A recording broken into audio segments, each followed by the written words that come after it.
आपण आज करणार आहोत भरल्या दोडक्याची भाजी.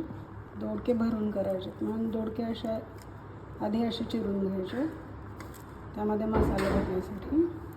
आणि एका मिक्सरच्या भांड्यामध्ये छोटेसे आपण हे वाटून शेंगदाणे आणि थोडंसं तिखट मीठ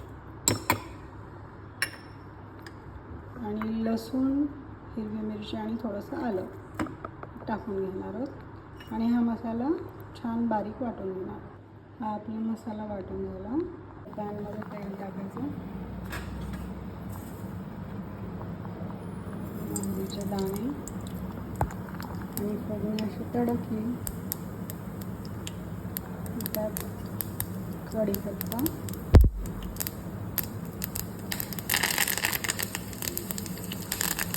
टाकून मध्ये असे भरलेले दोडके त्यात सोडायचे.